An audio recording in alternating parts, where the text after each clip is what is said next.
everybody. It's a hot summer day out here, but I wanted to answer a question that I got on TikTok about how you desensitize a horse who might get their back legs kind of stuck in something. And I did a video about True last week when she got hung up in a kind of like a sticker bush.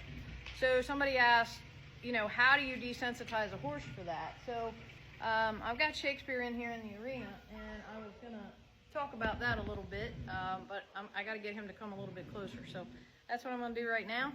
Come here, boy. Actually, it looks like he's gonna roll, so give me a second. Yeah, he's gonna roll down there. Once he's done rolling, I'll be able to show you what I'm talking about. Hold on. Come here, son. Come here. Come on, buddy. Come on.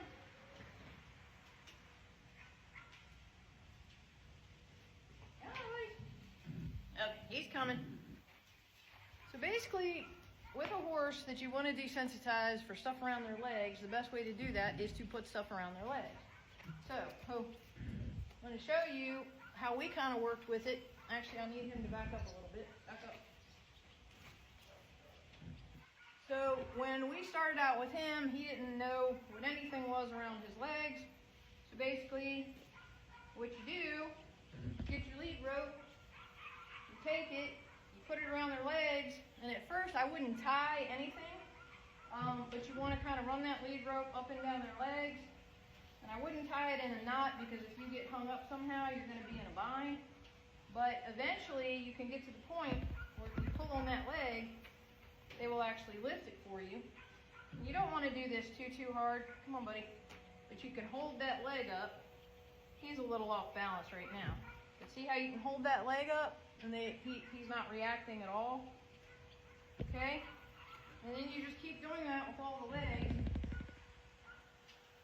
And you get them used to that feeling of things on their legs. So if they do get hung up in like a sticker bush or something, then they're not freaking out. See, I can lift this leg and just get him to relax it, and then when he relaxes it, I give it back to him. So it's actually a really simple process.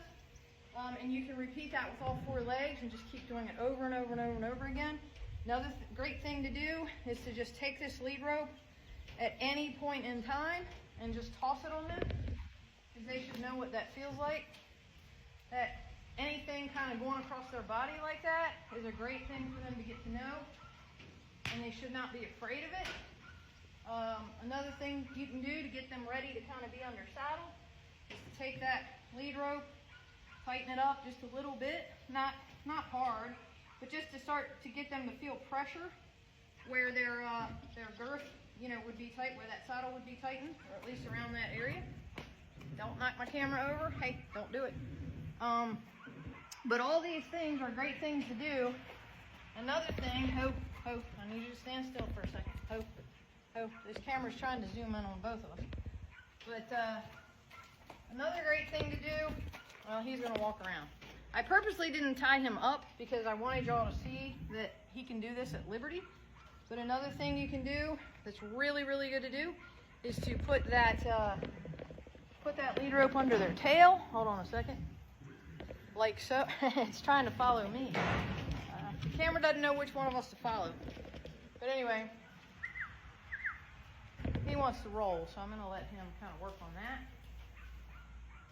He may not do it. He's paying attention to other things. Let's see here.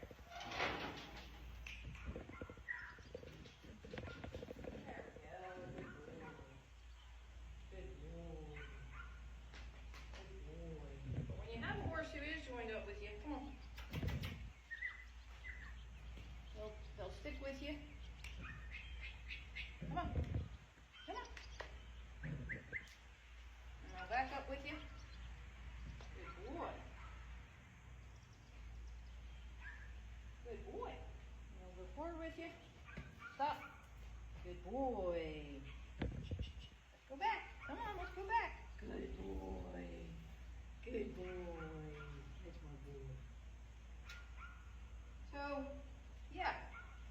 Just little things you can do, just get them used to feeling, especially work around that tail, the back legs, you know, pull the rope, and then eventually you can get to the point where if you use like a breakaway lasso, you can lasso or you know, wrap the lasso around one of their legs and get them to lift it that way. But honestly, I had found I don't really need to lasso them, although lassoing is great because again, it kind of inspires, don't knock my camera over. Hey.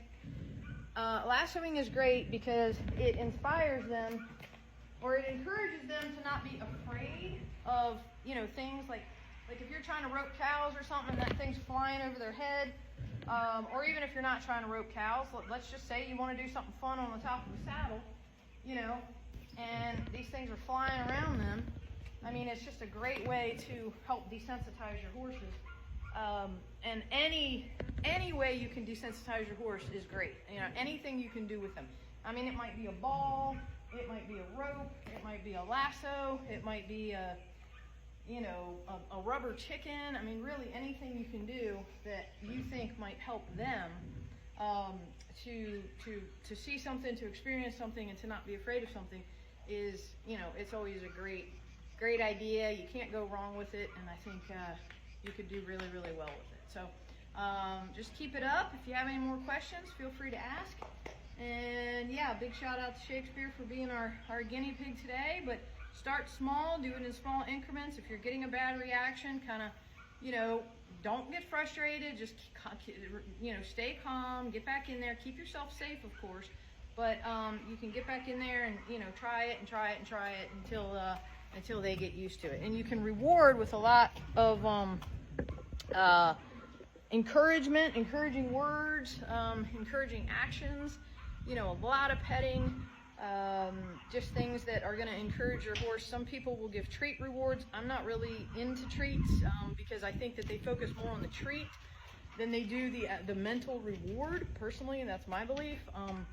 I don't like giving treats until the very, very, very end. Like if I have a full session with one of my horses and they've done really, really well, I use verbal rewards and I use petting rewards, but I don't give them treats. Now at the end, when I've taken them back out to pasture, I've taken the lead rope off of them, I will give them a treat. I'll give them a pet, and then I'll send them on their way. But I don't reward with treat after treat after treat after treat, because then they're constantly focused on that treat. So